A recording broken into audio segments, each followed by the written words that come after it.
Hey, All right. Welcome to Quiet Horror Stories 3.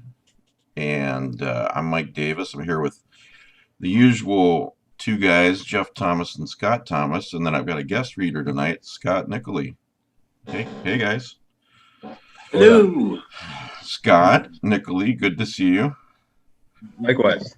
Um, yeah, long time no see. So, um, so yeah, each of us have selected a story to read. Scott Nicolay sent me this a couple weeks ago, Cruise of Shadows by Jean Ray. Hey, I got one too. Yeah. I Well, got this one. This one's different though. Oh, cool. mine's Bit of signed a- by the translator, so mine's Very better. good. Um, and anyway, I don't want to really spend any time on much time on Jean Ray and all that because this is just a reading. But the short version is that Scott Nicolay can explain far better than I can. Is that these are some really great quiet fiction, weird fiction, horror stories, and Scott Nicolay is going to read the very first one of the book, and the title of that one is "The Horrifying Presence." And just real quick, Scott, you started translating a couple of his books several years ago, and there are two out so far. Do I have that right? There are three out, and the fourth will be out in a few weeks. Oh, that's great. And they're And we're all starting available on the next Amazon, two. right? Yeah, Yeah. yeah, Uh, or directly from Wakefield Press. okay. Cruise of Shadows, and what are the other two that are out right now? Cruise of Shadows is the second volume. The first is Whiskey Tales, and then the third is The Great Nocturnal. All right, and what's the title of the one coming out in a few weeks? The one coming out is I stumped him already. Circles of Dread. Thanks.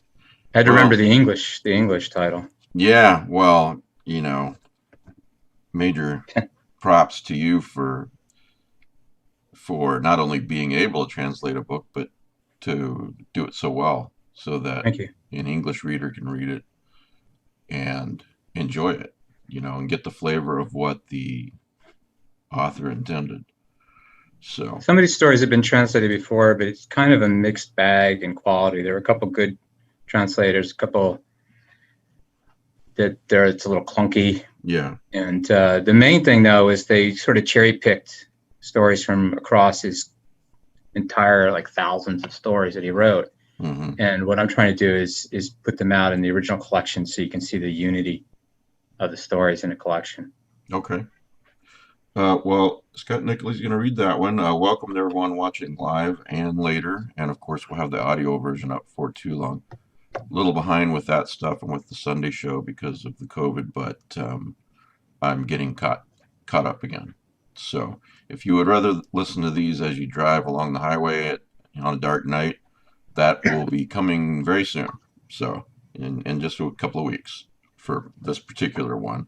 Quiet Horror Stories 2 will actually trying to get that out later this week for the audio version. So we've got our own playlist at the Lovecraft eZine YouTube channel. If you go there, of course, you see the playlist for the regular show, and then below that, got a playlist for the Quiet Horror Stories. So they're grouped really easily for you. Yeah, people are excited about this. So that's good. I'm glad we're doing something that people appreciate, and I'm glad you guys are helping me. Um, It's, so Jeff, you're going to read one of yours, and Scott, you're going to read one of yours. Is that right?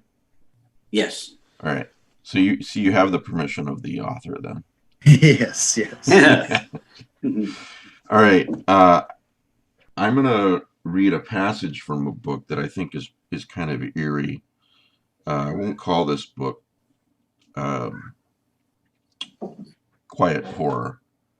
I will say in a way it's weird fiction, and I've just been dying to read this one passage for a while to somebody. And then I'll read The Night Wire by W.F. Arnold from 1926. It was published in Weird Tales in 1926, and if time permits. Otherwise, I'll do it next time. So, but yeah. So here we go. I'll start out, and please remember that these guys are writers, and one of these guys is a writer and a translator. So Google them. Go to Amazon. If you go to Amazon, you can just type in Jeffrey Thomas, and see his books. Scott Thomas, unfortunately, someone else is sharing his name with him.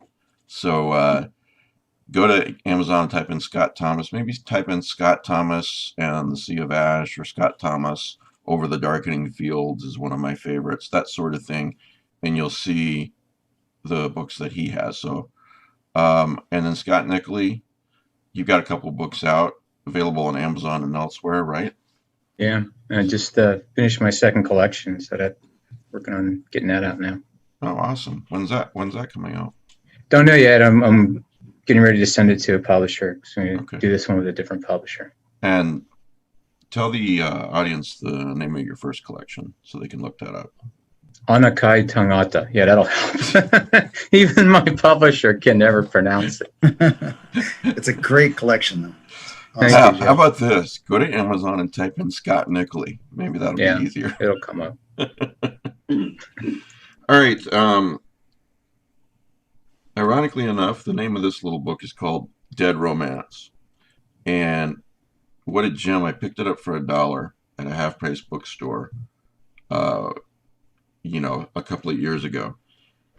And because the synopsis on the back really appealed to me.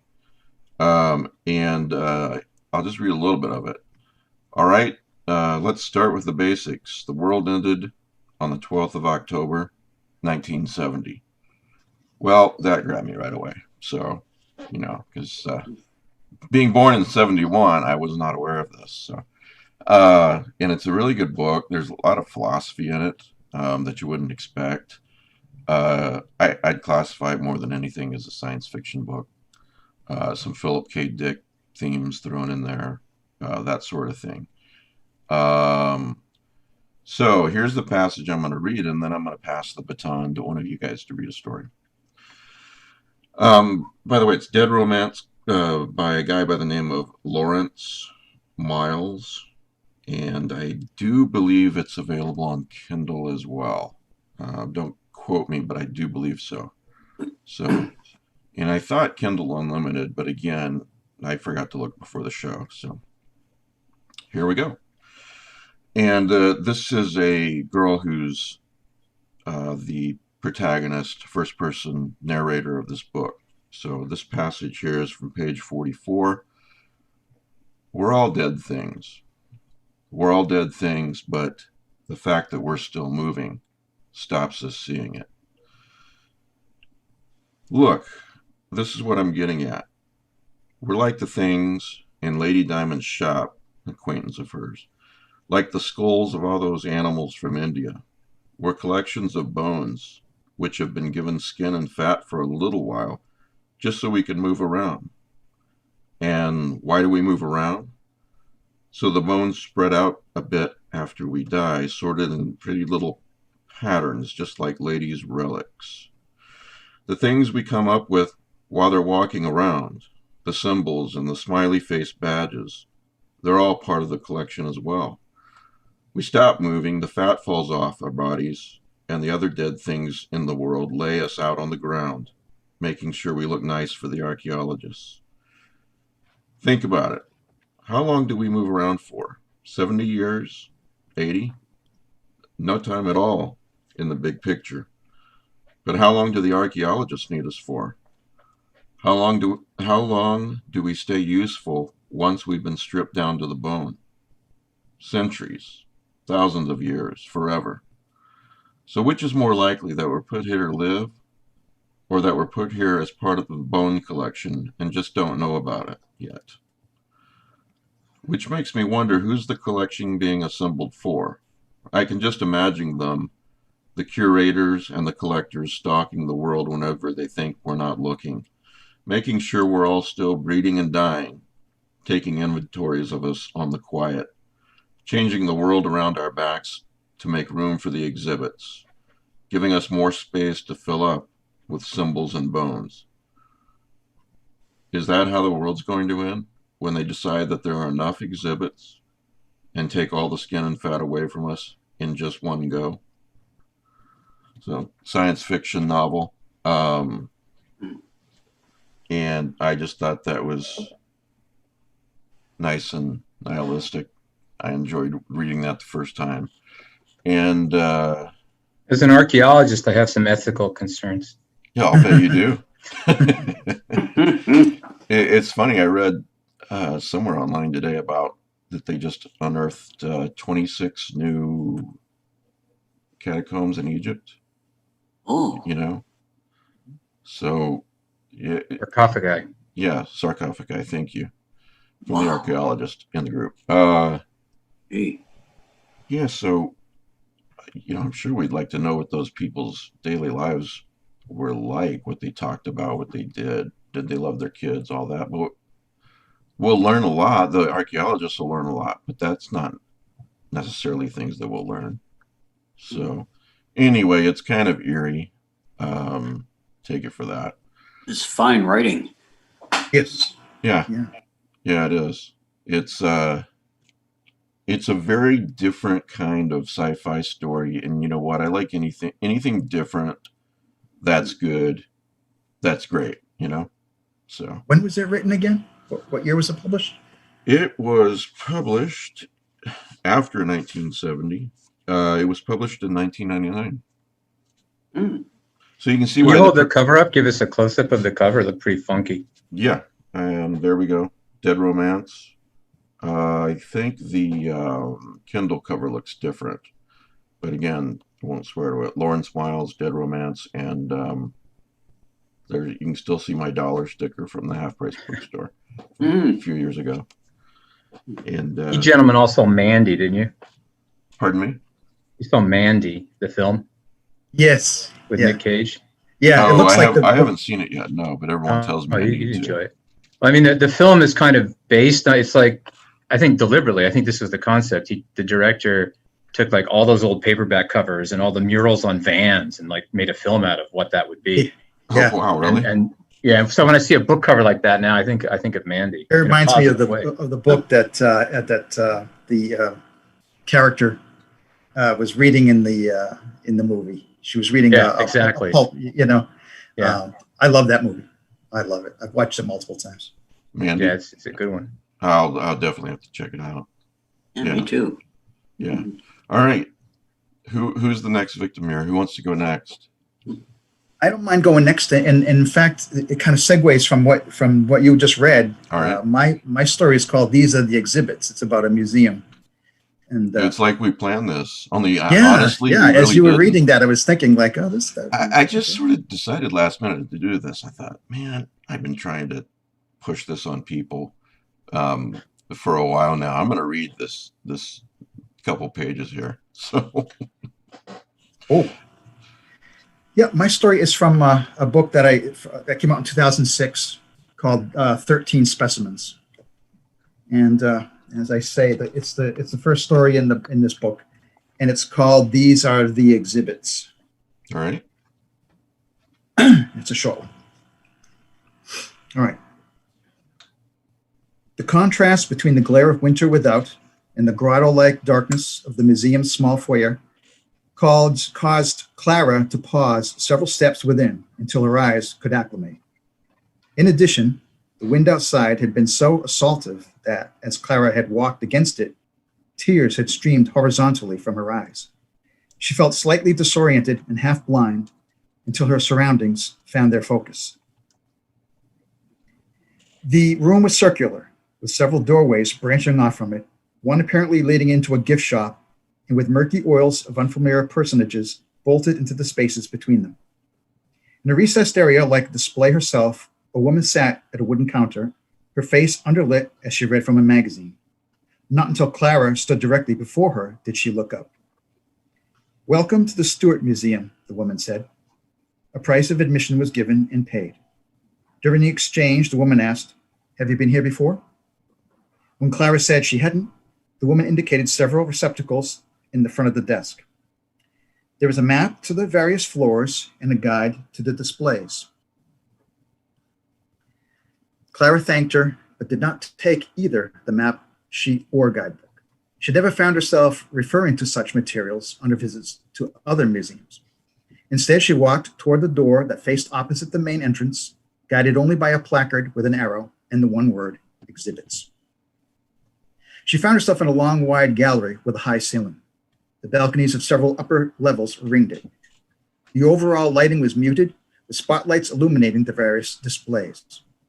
As she had stepped into the great hall, Clara had immediately been drawn to a large glass showcase, only several paces away, in which was mounted the mummified remains of perhaps an antelope with graceful spiral horns. Standing more directly in front of the showcase with its aquarium-like glow, she looked about the sides and bottom for a plaque that might describe the creature. There was none. She realized it would have been wise to have accepted one of the laminated guidebooks after all. Clara turned her head to watch a young man in a striking red jacket stroll toward her, smiling. She hadn't noticed him peripherally until he was only a short distance away. "Is this your first time at the Stuart Museum?" he asked pleasantly. "Yes," Clara told him. "I'm in the city on a business trip." "Ah." Standing beside her, he turned to face into the showcase, its light heightening the color of his jacket, glowing on his face and reflecting brightly in his eyes.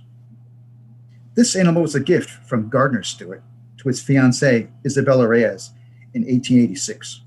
He shot it himself while on a hunting trip to the country of Bonsu. The technique used to preserve it was experimental for the times, and as you can see, it hasn't fared well over the years. This is a male of the species. The female, somewhat smaller, has wings rather like those of a vulture in appearance. Really, how interesting. Stuart wrote home to Isabella describing the sight of these delicate animals flapping across the tropical sunsets. He once saw another hunter shoot one of them down, described how it kicked and spasmed in its final throes. He told Isabella that it was one of the most tragic things he'd ever experienced. "But how did the lack of wings make this specimen's death any less horrible?" she asked. The man smiled at her. Mr. Stuart was a man of contrasts and complexity, the owner of a highly successful firearms manufacturing plant who collected books of poetry, a man of varied and exotic tastes. This museum was created in his final decade, primarily as a tribute to his wife, Isabella. Its contents, grouped in no particular order, consist of the gifts he sent her from around the world in his many travels. The red-jacketed man began to drift onwards slowly, and Clara found herself drifting along beside him. He was already pointing out another display case to her, and they took their position before it. Isabella had a passionate interest in nature, and that accounts for the great number of botanical and especially biological specimens in the collection. There was a plaster cast of a woman's head and upper chest in a case embedded in the wall, the eyes white and unseeing. Around its slender throat, it wore a string of round beads or stones, black with a silvery metallic sheen. These are the pearls Isabella wore for her wedding in 1888. Stuart gathered them himself along the coral reef of Santo Oscuro, where local youths taught him to dive. The pearls are formed when the female dentata oyster, twice as large as the male, consumes him utterly after they mate. The nutrients are absorbed from his shell and the flesh within it, and the remains are compressed into this beautiful black sphere. "My," said Clara. When the pearl's been extracted, the female oyster is thrown back into the water so that she might mate again. The man led her a little further along. "Did Mrs. Stuart go to Santo Oscuro with him?" "No, Stuart's business matters called upon him to spend much time away from home." "Ah, I know what that's like," Clara said, with an exaggerated, weary shake of her head. The man stopped. "Yes, it must be hard for you at times." "It was hard for my own fiancée as well, former fiancée." Meeting the young man's brightly intent gaze, Clara thought better of her candor. What are those insects there?" Ranked along a shelf, backlit, was a row of glass jars filled with a fluid the pale green of absinthe. Preserved or drowned in each was a large centipede or millipede, some of them of shocking size and coiled in order to fit. The man in the ruby-bright jacket tapped on one of the jars, containing a centipede about 3 inches in length, with striped bands around its hair-like fringe of legs. This creature lived in abundance in a town not far inland from Santo Oscuro. They were imported as a predator to control the many roaches infesting that town, but became far worse of a plague in themselves. Eventually, the centipedes covered almost every horizontal surface in seething hordes of thick living carpet. They say the hissing and rustling of their bodies sounded like a constant downpour of rain. The townspeople could no longer walk the floors of the houses or the streets of their town for fear of being bitten. Though an individual sting was not serious, a great many stings could be dangerous. Gradually, the townspeople took to creating hammocks to sleep in up off the floors. This reaction evolved over the course of a few years, until finally heavy wire cables were rigged throughout each house with the help of men dressed in full rubber suits, who transported huge spools of cable on wagons, their mules wearing high rubber boots smeared with pesticide. These cables were attached from wall to wall, from room to room, so that the occupants could pull themselves along them above the floor, wearing harnesses attached to pulleys. The bodies were positioned horizontally so that they would appear to swim along these networks of wire. How terrible. They were forced to work, sleep, to eat, to pass their waste while in this web of cables.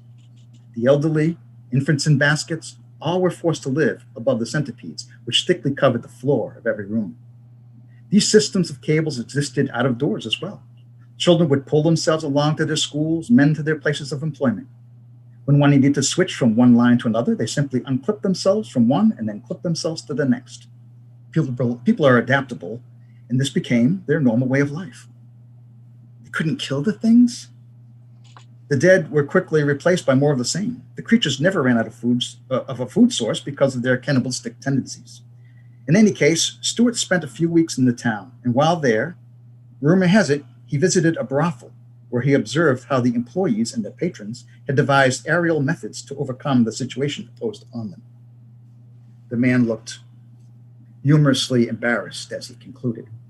Further rumor has it that he devised a system of cables within his own bedroom back home as a result of his experiences, but that Isabella had him remove the web not long after. They had arrived at an entrance to a short hallway where a flight of stairs ascended to the next level. The man spread his arm invitingly. There are wonderful displays on the second floor if you would like me to show you. Certainly. Clara nodded at the gentleman and preceded him. Where she might otherwise have considered a tour guide's attentions intrusive, she actually found this young man to be informative and charming. Greeting them on the landing, sitting in an embroidered armchair inside a glass cabinet, one leg crossed over the other, was a human skeleton with a pipe in one hand and a book open in his lap. Clara put a hand to her breast in half-mock surprise. The guide chuckled. These are the remains of Gardner Stewart's twin brother, Randolph. Randolph ran Gardner's affairs for him when the other was abroad. There is an odd but unfounded rumor about this skeleton, which is, during Stewart's frequent absences from home, some claim that Isabella took on a series of lovers. One of these lovers was said to be Randolph. Some would have us believe that it was not Randolph who died from stomach cancer in 1894, but Gardner who died by poisoning so that Randolph could take on his identity. It seems highly unlikely because Randolph was hardly much good with business, and yet the Stewart Firearms Company continued to prosper. But some still choose to believe that we are looking upon the remains of Gardner Stewart himself. Do you believe this is him? No, I don't. But there is no denying that during the time of Randolph's demise, Isabella was seeing other men whenever her husband was away. The guide led her out onto the balcony that encircled the central hall and looked down upon its polished floor. Against the walls of the balcony were more exhibits. Their footsteps and voices echoed dimly off the high ceiling. There were no other visitors to be seen, perhaps put off by the harsh conditions outside. Ah, said the man, halting them in front of a large sphere of amber on a pedestal, which was lit from below. There was just one tiny prehistoric fly embedded inside it toward the top, as if it had almost swum itself free of the sap before it hardened. In 1896, Gardner and Isabella had a child, Julia. In 1900, the poor child succumbed to an illness contracted from the bite of a fly that had gotten trapped inside one of the packages Stewart sent home in his travels. Distraught, the Stewarts became interested in spiritualism, turned to a variety of people and methods in their attempts to contact their lost daughter. This globe represents one of the means they tried. Like a crystal ball? In a sense, yes. A medium would pore over the sphere in order to summon an image of Julia Stewart inside it. On one occasion, Stewart claimed to have seen his own face gazing out at him, the mouth moving soundlessly in anguish. But later, he wondered if perhaps it was his dead brother he had seen.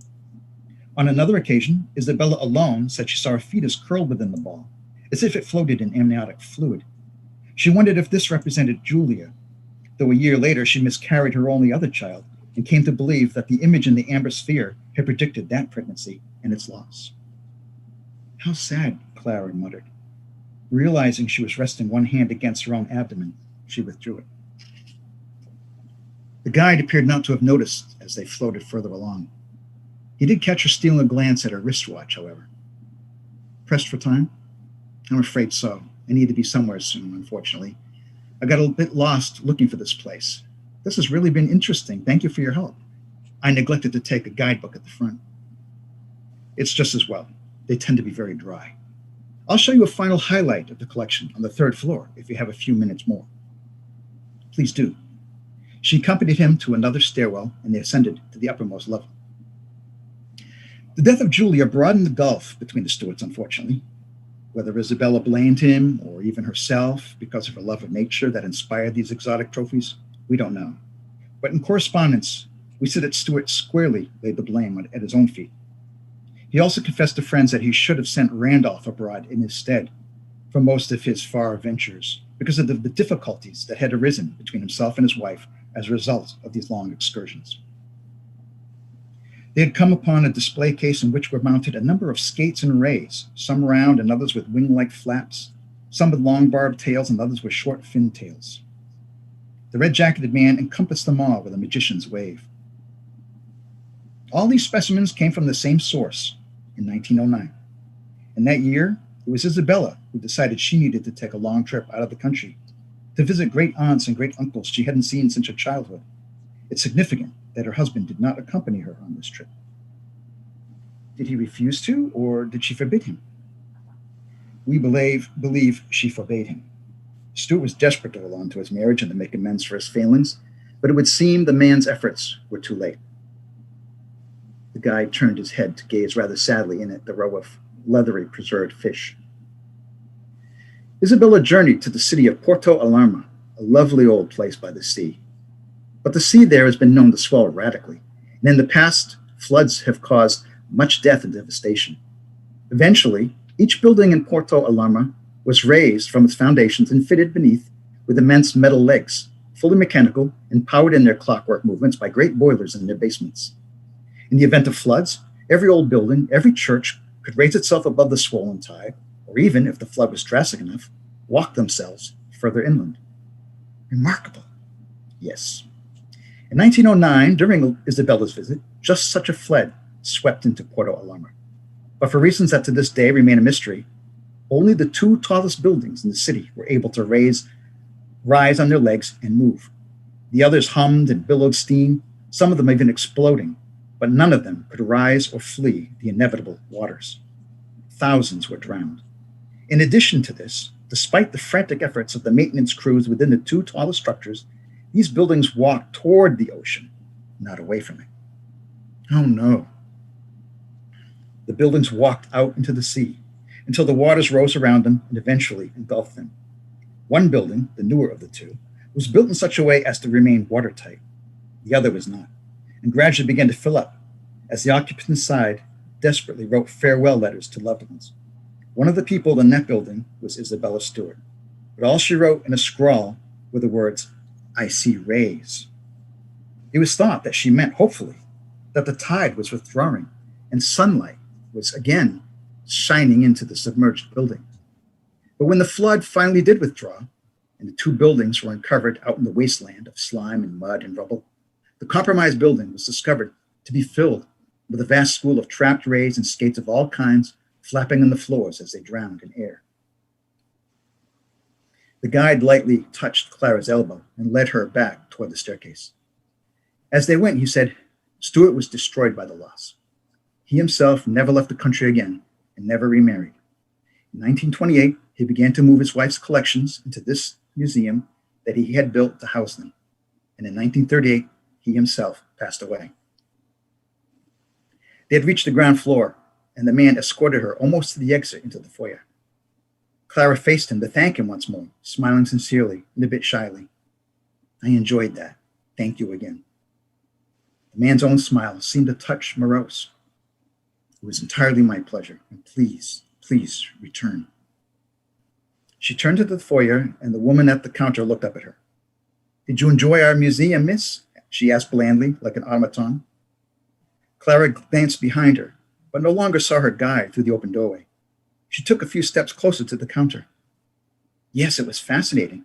Are there any books on Mr. Stewart and his wife in your gift shop? The woman straightened a little in her seat. Mr. Stewart was never married, miss. But your tour guide. The woman leaned to one side to see around Clara, then sat back again. We have no tour guides in the museum, miss. But the man in the red jacket, she gestured awkwardly behind her. Oh, yes, Mr. Gardner. He comes here often, miss. His late wife was extremely fond of our museum. She lowered her voice to a whisper. His wife drowned herself a few years ago, poor thing. Clara stared at the woman for a few moments, then remembered to consult her watch. She had to be on her way. Before she approached the exit, she cast one more look over her shoulder toward the threshold to the main gallery. Then switched her attention to the guidebooks waiting in receptacles in the front of the desk. So that she might learn the true histories of the exhibits she had seen here, she was tempted to take one of the booklets with her. But she decided she preferred not to. Damn. I wasn't expecting that. Man, Yeah, well done. that's awesome. So you title of that story is again? These are the exhibits. From 13 Specimens, one of your collections. Mm-hmm. Yeah. Yeah, I don't really understand why Amazon or Netflix or Hulu hasn't started a Punktown series. Can you imagine how great that would look with the right director? Yes. Somebody who's interested, but whether or not he's successful in his efforts, we shall see. All right. Can say no more. Yeah, okay. I'll keep my fingers crossed. Yeah. All right, so next we've got Scott Nicolay, Cruise of Shadows, and translated by Scott Nicolay. Yeah, so I like this story. Yeah. Go ahead.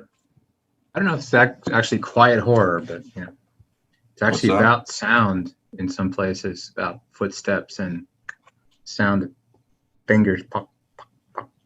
So, see. Yeah, that's not the sense I mean quiet horror in, just this disquieting, what the hell's going on? Weird No, it's got fiction. that. Yeah, It's definitely got that. definitely. Listen to it out there beyond the puny barrier of the window pane. Oh, this is called The Horrifying Presence. Did we say that? Just at the beginning of the show. Okay. So, The Horrifying Presence by Jean Ray.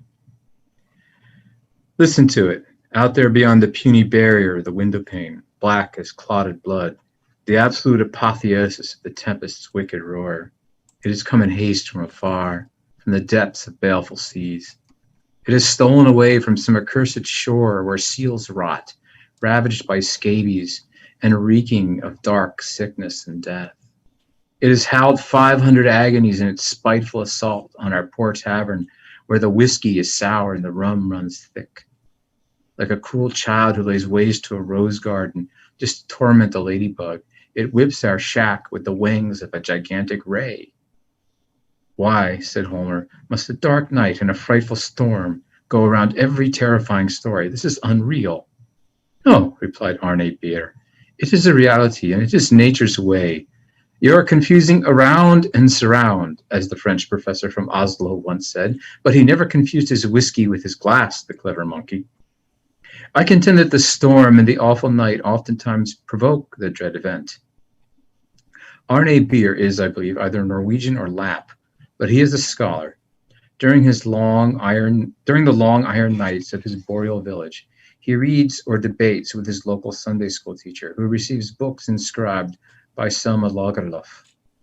As for me, said Pifschner. As for me, I say, and Pifschner said no more. My God, I have rarely seen a creature more imbecilic than that bargeman from the Elbe, still stumbling from Baltic seasickness these past several months. The tempest hurled itself against the door with a wail like some great gutted beast, and we emptied, then refilled our glasses with the triumphant liquor. Yes, said Arnie Beer, continuing. These unquiet nights create a congenial atmosphere for ghosts, criminal plots, and entities from the realms of the damned. I would almost say they establish an environment conducive to evil forces, and God only knows whether they aren't concocting some right now in their infernal kitchen of clamor and tumult. This sounds like a sermon, growled Homer. I understand little of it, and I do not want anyone forcing his morals upon me. Certainly not, interjected that fool Pifschner volubly. We understand none of it, and I am sure you are just saying it all to insult us. The door slammed open with a mighty smack, and the stranger entered amidst a raging eddy of wind, rain, and swirling hail. Ah, he said, the place is inhabited. God be blessed. We offered him a glass of rum, which to our outrage he did not touch. It's not good to run about outside, opined Homer, as if he were pronouncing some eternal truth. I was running away, said the stranger. He tossed his sodden cap into a corner. His head seemed sinister to us, bald as a river cobble, and the lamplight immediately reflected off its highlights in rosy glints. I was running away. One learns discretion in these lonely northern dens and maintains a notorious reserve here among the marshes that border the sea. We made a gesture of assent and raised a silent toast. So often in this life had we ourselves been hunted animals that any man on the run was a brother. I was running from the storm, the bald man continued. A flash of astonished joy lit Arnie Beer's eyes. Homer groaned in disappointment, while Pifschner appeared more foolish than ever. But it outran me, and here I am in the middle of it. Perhaps the thing will not dare pursue me all the way here. Your company protects me. The thing? Questioned Pifschner. Arnie Beer gestured at him in annoyance. One asks no questions of a man on the run. It, cried the man. The evil thing that runs in the middle of the storm, knocking on my door, forcing me to run screaming into terrible night. He added, growing very calm, it did not catch me. Arnie Beer handed him a glass of whiskey. Drink this, he said. Rum clogs your mouth. The stranger listened another minute to the tumult outside. He seemed to grow more and more reassured. The things that fly strike with their wings, he said. They are wicked, but not persistent. They do not hunt you. They scorn you because you are beyond their reach. But of the things that walk the earth, oh no, I don't hear any footsteps. It must have fallen into the marsh. Ha! I want to laugh. It sank into the marsh. I shall drink this whiskey. I live near the great western bog. Is it Denmark? Is it Germany? No one goes there. No one knows. They all scorn those few square miles for fear of the earth that trembles like the decaying flesh of a dead jellyfish. That vast bog, interjected Arnie Beer. For the love of God, what do you do there? The stranger smiled mysteriously. I search for gold. Ho ho, Pifschner chuckled. Don't make me laugh. Gold in a bog? Homer punched him in the head, and Pifschner became docile and mute again. In a bog, the man went on, certainly. It is not always to inaccessible veins that God entrusts the treasures of the earth. Far from it. It is to muck, to marine sludge, to deadly river deltas that he has consigned them. Haven't you ever seen scintillations of yellow sparkle from clumps of damp peat? True, said Arnie Beer thoughtfully. Diamonds sleep in the blue marl of Kimberley, and in the Orinoco's ooze the roots of mangroves are sometimes sheathed in virgin gold. The putrid mud of Guyana guards gold dust and nuggets, enthused the stranger, and the Ceylon oyster jealously surrounds the fine pearl with living glue. And what do you find? Do you find gold? Questioned Homer. All discretion vanished at that magic word. The fever came. The man hunched his shoulders and did not reply right away. I will not go back. Not since it came. It? We all asked together this time. At that moment came a lull in the storm, a long repose all round our shanty tavern. Tears of rain and melting hail ticked off the seconds. The stranger listened, and his ears plumbed the depths of the silence. We heard the distant, lingering wail of a nighthawk in the twilight. There by the balk, he began, I built my hut from rough beams, heavy and solid like a little blockhouse. I was afraid of other men. What foolishness! What other men imagined treasures in the mud? What man would be crazy enough to venture over the quicksand pits, the marshes, and the quivering earth, just to lay siege to my miserable mushroom of a hut? One evening, however, at the hour when that last light shines across the sea, I heard footsteps. Footsteps on the ground outside, quite clear, like sharp little smacks. Yet had any man come to visit me, at the heart of that vast, flat moor, I should have seen his profile on the horizon for hours beforehand. I had seen no one, yet the noise was nearby. Impossible, I told myself. These footsteps exist only in my foolish mind. They fell silent, and a peaceful night followed. In the morning, I found no footprints, and I had a moment of pleasure laughing at myself. Some days later, they returned, smacking even closer against the soft ground. You don't exist, I said, not at all. There is no point in returning. You don't exist. But that night, I left my lantern lit, and the shadows held hideous councils in the corners of my hut. The next day, the footsteps halted right outside my door. One night, I said to myself, the thing that walks outside will knock upon my door, and the next night, it will come inside, God of heaven and earth. And so it went. One night it knocked. 1, 2, 5 little raps, shy but sharp. And I thought it was a hand whose fingers struck, each in turn. A hand behind the door, a hand that came back every night to knock harder because the blows became more terrible with each visit, and the air of my hut held the echoes until dawn. Then, last night, the stranger gripped Arne Beer by the arm, and one could see the veins throbbing in his ivory skull. Then last night, when the 5 blows struck, my hut seemed to leap 5 times like a beaten animal. My hut, made of heavy timbers, sunk deep in the earth. I looked at the door a bullet could not pierce. Well, my friends, my brothers, my protectors, on that night, this inert door of oak was like a face. This dead, lifeless thing of wood, which showed nary the shadow of a shutter, either to the bite of the saw or the brutality of the axe or hammer, was suffering. Oh, it is impossible for me to explain to you the hellish vision of inanimate objects expressing pain. Imagine the grisly reawakening of a corpse amidst unimaginable tortures. What claw from hell's abyss came to torment the mysterious souls of objects we believe lifeless? And there on the beams, grimacing like cheeks, were the outlines of 5 round holes from which flowed some unspeakable black ooze. 5 bleeding wounds. All around me, inanimate objects were despairing, maddened, hopeless. Do you believe we hear everything? That our ears perceive every sound wave born within their range? They say we do not, said Arne Beer, happy to speak amidst the mounting terror. Thus the mysterious signals of starlings. No, cried the stranger, who had not heard the calm explanation. No, because all the things around me screamed in abominable fear, their outcry woven from silence, and my mind perceived their screams as a great outpouring of horror. A swallow of alcohol gave the storyteller a brief repose. To drink, he whispered. That's good. Whiskey is a true brother. Tonight, he continued, when I heard from far away the muffled pounding of the northern storm, I realized that the thing was made 1,000 times more powerful by its allies in the tempest, that it would not stop outside the door. It would enter it, the thing of the night. That is no kind of story to tell, said Pipschner discontentedly. It brings us no pleasure. Don't you know something more entertaining? The stranger did not answer. His ideas were sailing away in the surrounding silence. Well, I know something more cheerful, continued Pipschner.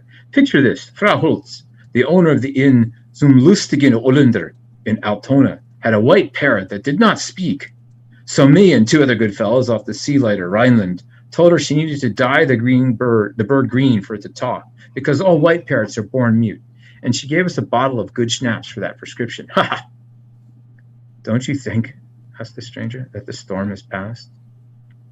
I believe it has, said Homer. Really? He heaved a deep sigh, and a curious calm slid over his ravaged face. May your words be true. That's better. A bit more whiskey? Thank you.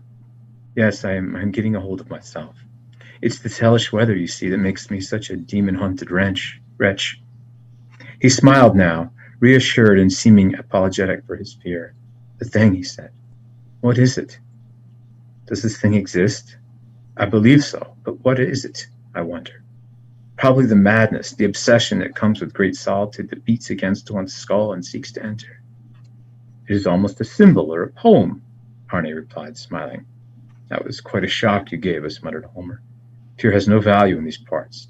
It turns our bones to marshmallow cream.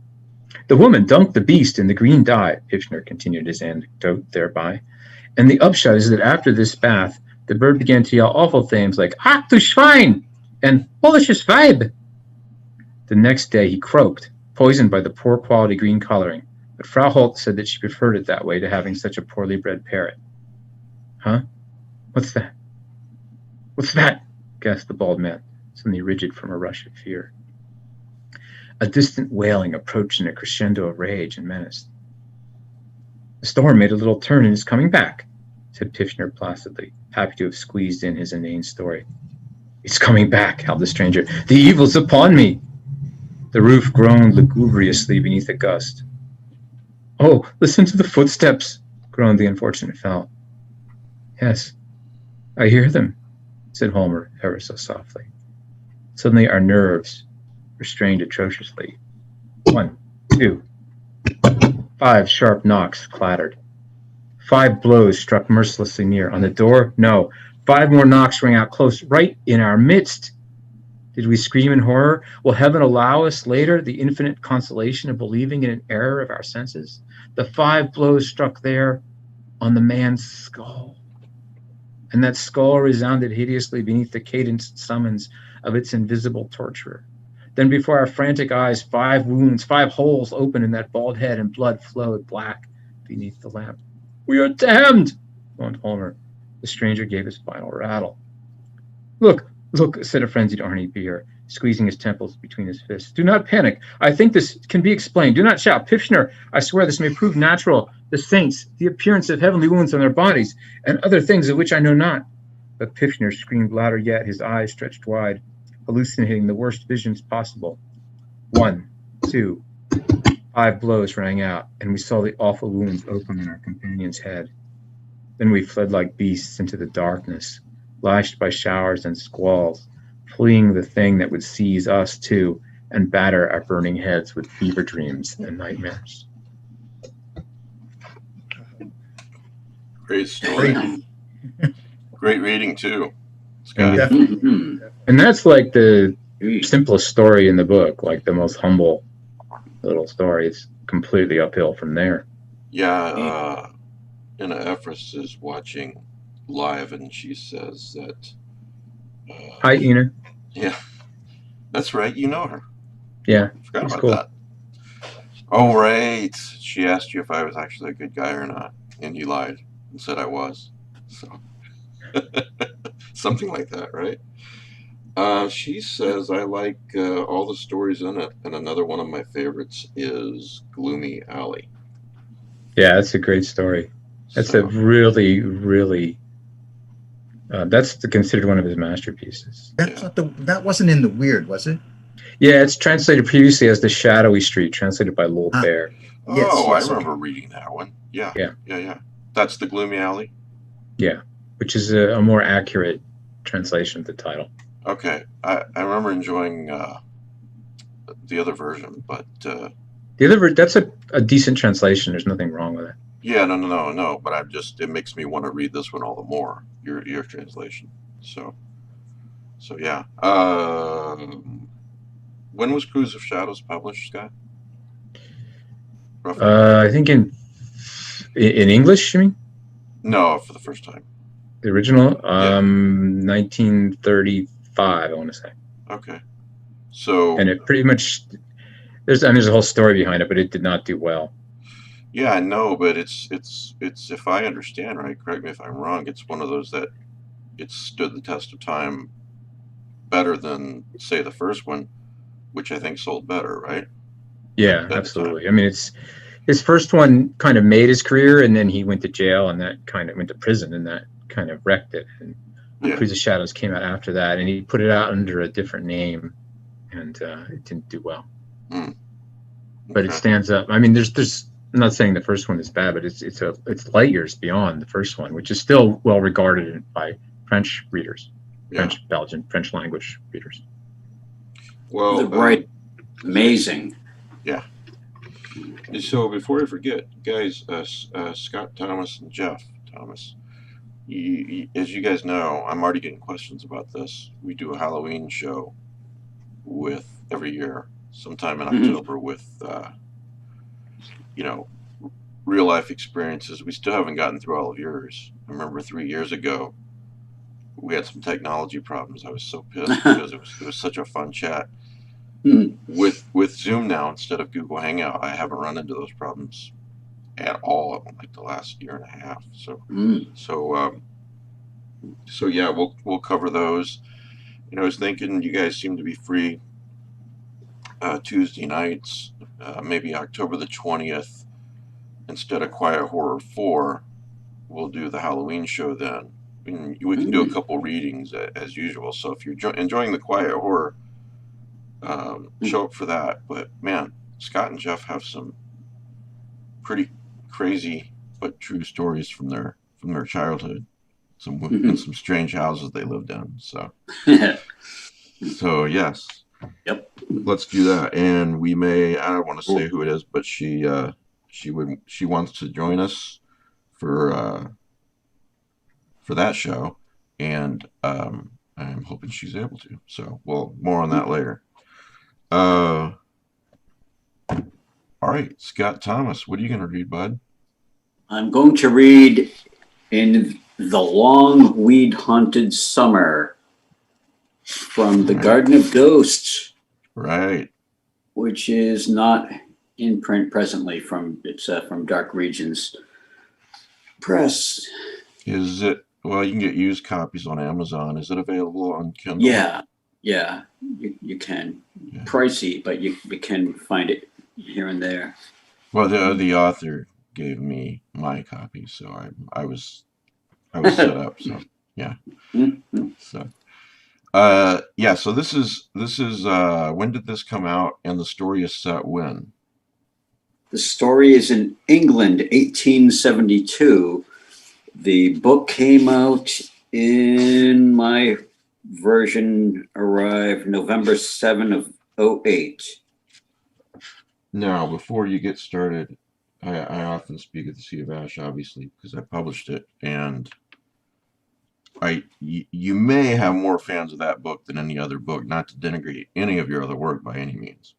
But I will not talk about the Sea of Ash right now real quick. I will just mention briefly one of my favorite Scott Thomas books, and it's called Over the Darkening Fields. Our first reading, Quiet Horror Stories 1, I read one of your stories from this. Yes. So, if you just enjoyed that reading by Scott Nicolay, and you've read Cruise of Shadows, or you go through Cruise of Shadows and you want more similar, then do this. Over the Darkening Fields. You'd have other recommendations too, I'm sure, Scott. But thanks, Mike. That's just that's just my personal favorite. And also, before we continue, Jeff, in sort of in this vein, you write a lot of sci-fi horror too. So Punktown is absolutely amazing. It truly is. I don't even know if I can summarize it in a sentence. I don't think I can. But go on Amazon, type in Punktown Jeffrey Thomas. You really need to read this and the other Punktown books and stories. Do you want to recommend one of your sci-fi horror books, or do you have more in the vein of what we're talking about tonight that you'd like to recommend? It's hard to pick out a certain, just for an example, like the book that I read a story from today. It's 2006. This is a good sample if you've never read me before. It has one Punktown story. It has one story that takes place in the my version of Hell that I've written several novels about. So it's kind of like a Jeffrey Thomas sampler, Yeah. And it's got some poetry, and so it's kind of a mixed bag. It's a Jeffrey Thomas book. Yeah, it's like Jeffrey Thomas sampler. So that if you're not sure where you might want to go with my work, that's as good a start as any. Yes, I'm sorry, I interrupted. Last but not least, the book you wrote with W.H. Pugmire was. Talk about that just real briefly, and then Scott. That was Encounters with Enoch Coffin. Yeah. That I wrote with Pugmire. He came to me and he wanted me to work with him on that project. And we each wrote however many stories, I can't remember now off the top of my head, but we wrote all the stories were about this character. So it's kind of like a mosaic novel. We kind of build off of the previous, we keep, working and reading each other's stories and kind of building on things that the other had done. And so it was a great experience. Willem was very proud of that book, and especially because he had done it with you. It was a lot of fun. Yeah, I miss him. So he's a dear person. I know you guys do too. Yeah. All right, Scott Thomas, take it away. Okay, thank you. In the long weed-haunted summer, England, 1872. Dangerous as the summer was, there were deceivingly serene breezes in the wild grassy meadows. Lily pads that had slept since Eve and her snake floated like green hoofprints on the pond. The hills were the same year after year, season after season, and a distant village showed more hidden than trees by naught. The sky on the best of days was as wide as all England, the color of veins. Tessa was as mad as she was pretty, a scribble of milk without her garments, her long straight hair like a melted autumn. She was always the first one into the water, the first to fling her petticoats into the shrubbery, the first to laugh. I had trouble with my buttons, giggling. Hurry, she urged me, gesturing, a mermaid in the pond only visible from the navel up. I kicked free of my skirts and ran through the grass. The water splashed my legs and I screeched. Cold, I cried. It's perfect, Tessa challenged. She beamed and ducked out of view but for her hair, which floated like sunlight on the dark surface. I stood on the muddy bottom, water lapping under my bosom. The water grew still and Tessa's hair sank out of view, the last strand swirling down like a drunken squid. Something brushed my legs. I felt hair or weeds against my belly and reached down to grasp them. I don't know what God was thinking when he dreamed up my father. The man had no vocabulary, quite simply. He was a pipe and grumbling and little more. Mother was more interesting, until Tessa drowned, that is. She possessed a remarkable array of expressions and talked so much that she must have had more than the mandatory tongue. Well, it all changed that summer. She gave up on the garden and sat there in her chair like a big foolish doll amidst victorious weeds. She sat and threw scone crumbs to the birds. She knew nothing of my ritual. She saw death as a bad thing, despite her love of the cross and all that. I couldn't very well tell her what I'd done. Not even Tessa would have done that. And she was the mad one after all. Her face was under the water, gurgling against me, bubbles rolling up my belly like pearls. I held her hair like reins and closed my eyes to feel the sunlight on my face. When her back rose to the surface of the black water, she was limp and shimmering. My aunt and uncle came to play whist on Sunday. My uncle was so short that his towering hat would have concealed him if he chose to climb in. Tessa once said, "The taller the hat, the more lies it holds inside." Aunt Flora asked if I would play something on my cello, and I told her it was off being fixed. I could hardly tell her that Father had broken it up before my eyes and fed it into the fireplace. He was a master of punishments in his day. I took her under the arms, skinny little arms like scribbles of milk, and dragged her to the weedy banks. I forget if her eyes were open. I laid her down on a pink speckled mattress of bindweed. She looked lovely in the sun, gleaming and white but for her long, soggy hair and a golden tuft like the bristling gold center of a water lily. My mother's face fell off and landed on the floor like a blob of cheese, figuratively speaking, when Uncle Charles accidentally called me Tessa. Never could keep us apart. There was quite a resemblance, granted, but she was something of a fairy, more lithe and 1 year the senior. I pretended that he had the face of a mule, for I, like my father, was a master of punishments, though no one else knew. Flora had a sneezing fit. She looked like a big shiny apple from the head up. The weeds, she said. My aunt was the queen of complaints. The earth would have stopped in its tracks if ever something pleasant found its way out of her tongue. Will this summer never end? The heat is something awful. I sat quietly with my hands folded in my lap and wondered what animal to imagine her as. I put my mouth over Tessa's and sucked the dark water out. It ran down my chin and pattered on her ribs. A fine doll she made. I moved her limbs this way and that, put pink flowers over her eyes. She'd have approved.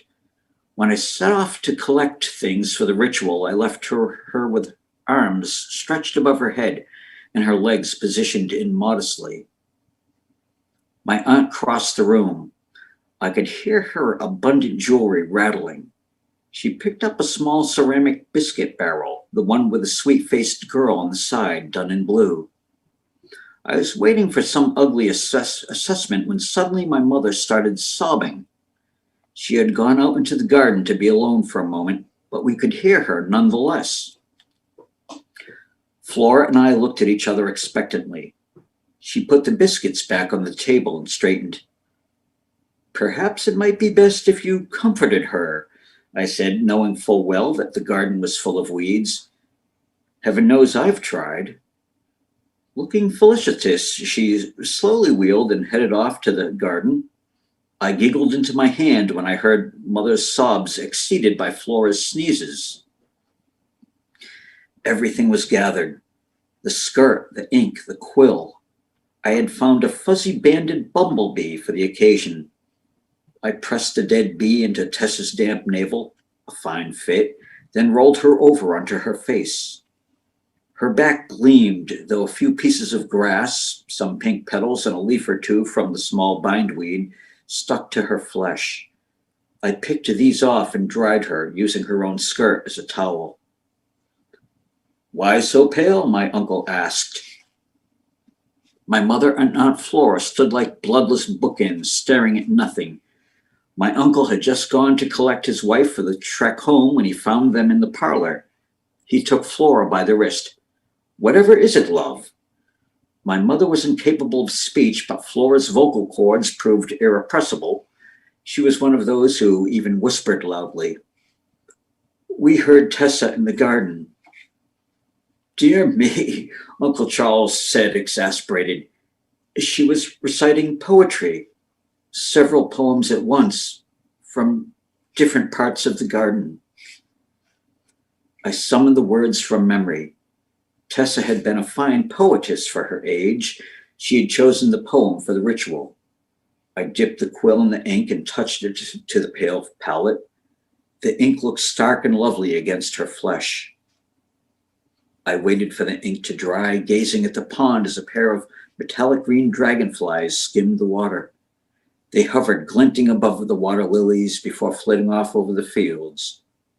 Breezes fumbled their way through the high grass, suffused with a scent of weeds.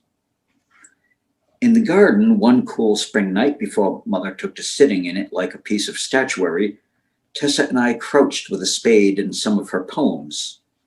Holes were dug and small folded poems were planted like seeds. We tucked them in alongside the proper perennials, giggling in the moonlight. We washed the dirt off our hands in the bird bath where the moon's reflection was a mistletoe berry. Queer, isn't it, Tessa said, how we treat seeds in the dead in much the same way. But we didn't plant seeds, I replied. Tessa smiled.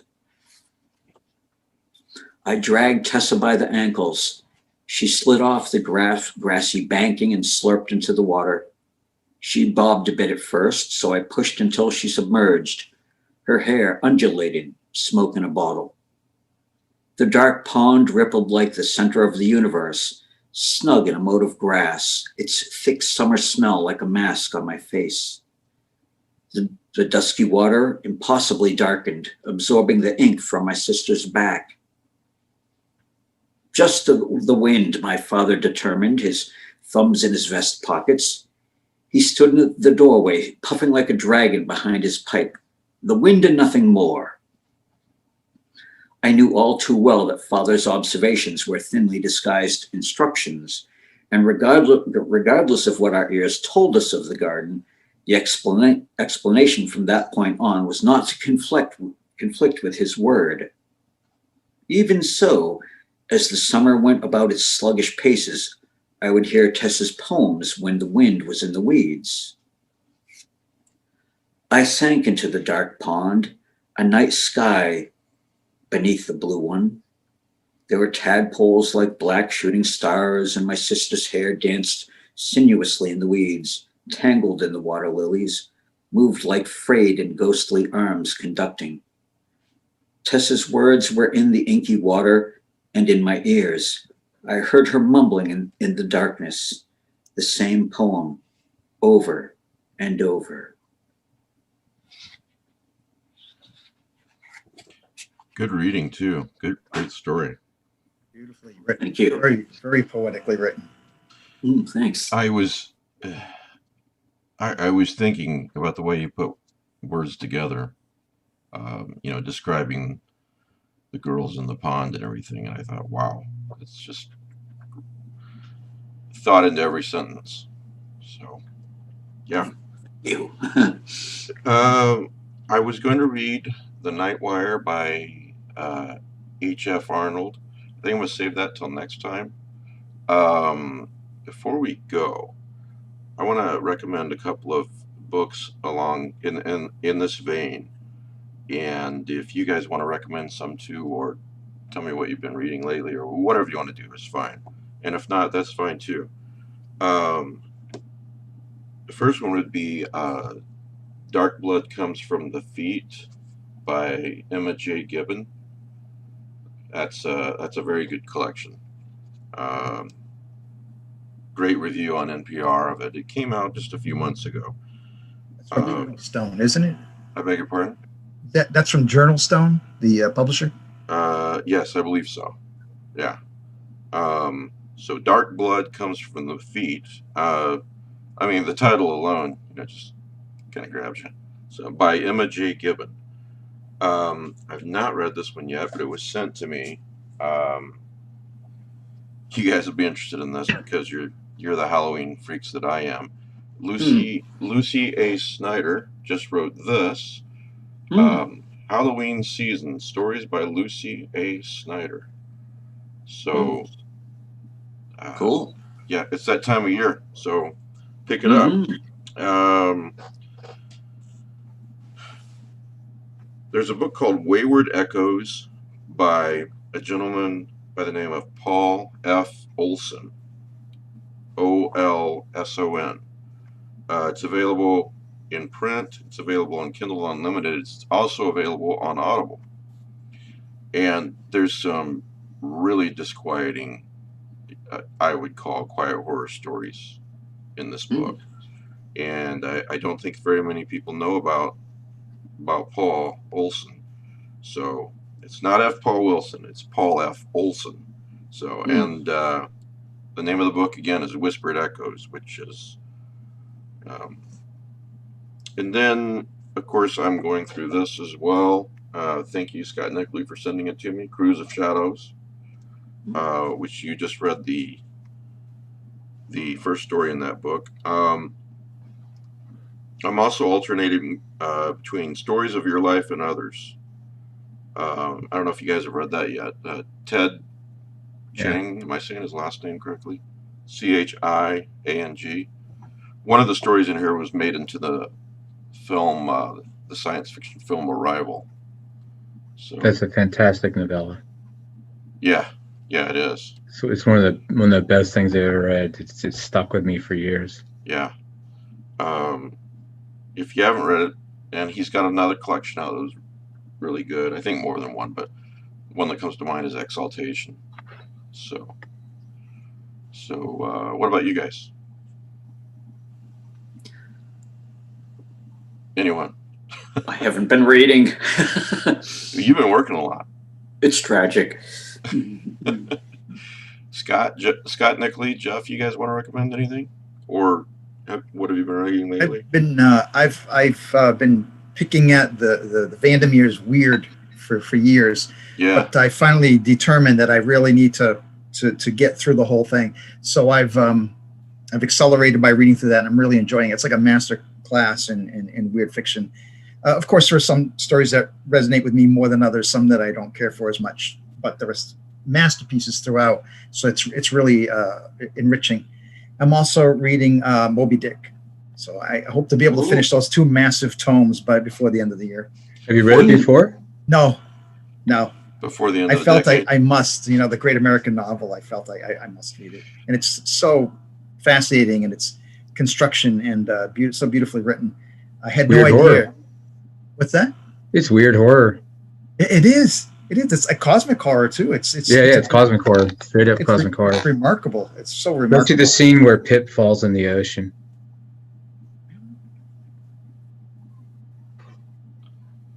Huh. Yes, I did. Of course. Yeah. Again, it's been slow going with this novel for me, but I just love the construction. How one chapter might read like a play, and then he has an essay on the squid and the whale in art, in the history of art, and so forth, and how he deviates from the plot with these fascinating essays, and it's just one of the most remarkable things I've ever read. I love it. Sean on the live chat. Sorry. It destroyed his career. It's amazing how it was poorly received at the time. Well, masterpiece. Not that it destroyed his career, but we were talking about Cruise of Shadows earlier, Scott Nicolay, that wasn't well received at the time, but it held up better than the.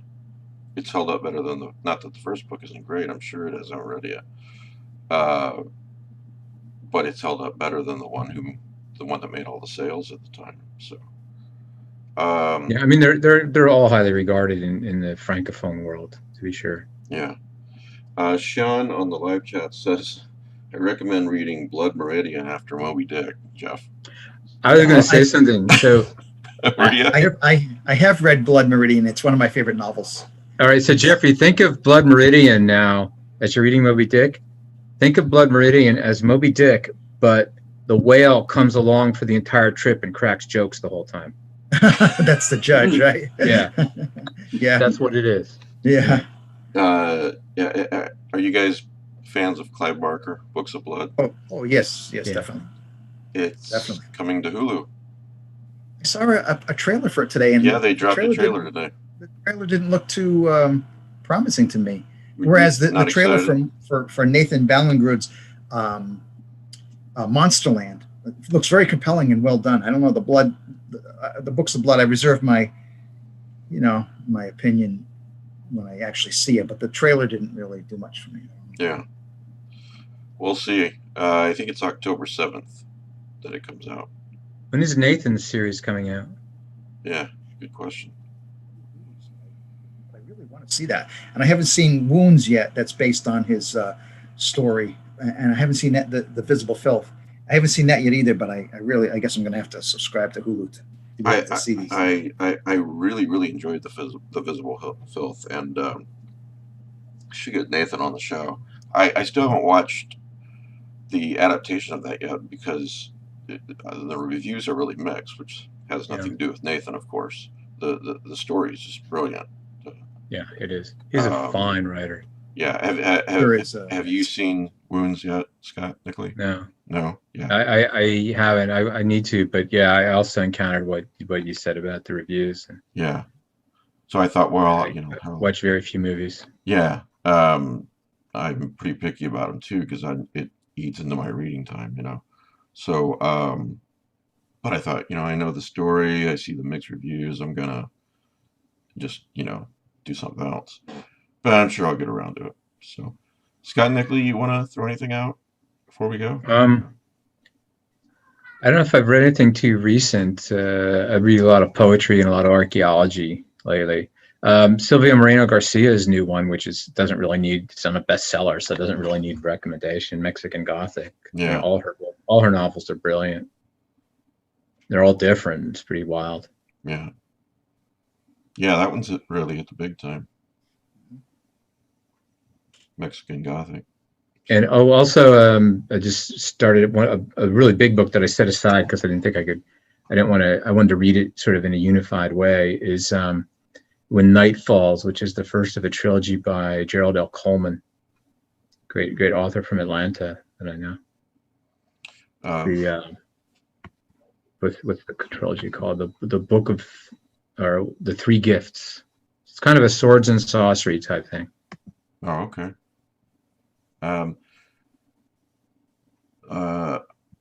I'll throw out, not that he needs the help, but Those Across the River by Christopher Bullman, I think. It's fantastic. And then he's got several other books out there that are all different. The Lesser Dead is the one I'm going to tackle next. It's some sort of vampire story. If it's written by him, it's not going to be Twilight, you know what I mean? It's apparently set in New York City in 1978 in the New York subways. So I read the premise, the synopsis on Amazon. It sounds pretty intriguing to me. So all right. So last but not least, if you like Halloween, you probably do if you're watching us or listening to us, and you like the Thomas Brothers and my Halloween show once a year, we'll do that on the 20th at 9 p.m. Eastern, right, guys? Yes. And I think I may read that. I'll probably read that W.F. Arnold since I didn't get to it tonight. And then, let me tell you, these guys have some really weird shit that happened to them growing up in various houses, and it's really, really, told all this. really entertaining to listen to. I know, but we have new fans every year. And I remember one year we got clipped. So Yeah. So yeah. And I wasn't listening anyway, so you know. You just... I'm kidding. Hey, yeah, Scott Nicolay, anything else? I was just going to comment. You've mentioned Nightwire. Are you going to maybe read it today, or if you read it next time? Yeah. It's one of the great weird stories, and one of my favorites. I think one of the amazing things about it is that he's got several things in there that would be a complete story, several ideas that it would be a complete story for someone else, and he just throws them away. He's just like, Jean Ray does that too.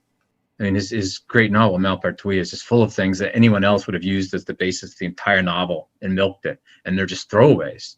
Yeah, you know. And I love authors who are so great that they do that. And Blair Barron does that too. In some totally.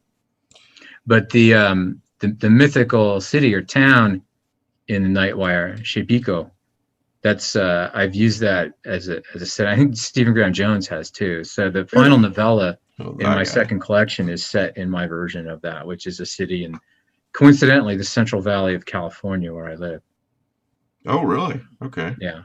So the final novella that I just finished to complete that collection, which is, that's all it needed is one more story, is set in my version of Shepico. Well, it was published in 26, and this is not a story that would work in the day of the internet. And that's one of the reasons why Dennis Lehane set Shutter Island in the 30s, I think it was, and not in the present day. There was just too many ways to get out of that in the present day, that situation. But it's about this guy who's got a Nightwire job, And I'll just read the first sentence or so. There's something ungodly about these night wire jobs. You sit up here at the top floor of a skyscraper and listen in to the whispers of a civilization. First time I read it, it was those two sentences that just drew me in, and I had to read this book. And the really interesting thing about W.F. Arnold is nobody even knows who this guy really was, even if that's his real name. And No, he was a real guy. I've seen I've seen a picture of his tombstone. yeah, I have no doubt he was a real guy, but I don't. And it was actually his real name. Oh, was it? Okay. Yeah. Yeah, He only 'cause wrote, even like, in the 2 or weird 3 stories, Vandermeer though. says that they're not sure. So No, that's he good to know. supposedly is. Well, the really interesting thing is that he published 3 stories in his lifetime. Yeah. Yet here we are, 100 years later, and we're talking about the guy. We're talking about this story. It kind of got a lot of renewed attention because it's generally considered that Stephen King drew on that for The Mist. Really? I didn't Yeah. know that. Yeah. I think I could see something like that. Probably. Yes. Yeah. It is a classic. All right, Scott Nicolay, thanks for guest reading, man, and thanks Oh, you're welcome. Anytime. for sending that to me. And Jeff Thomas and Scott Thomas, thanks Yes, as sir. always. And Pleasure.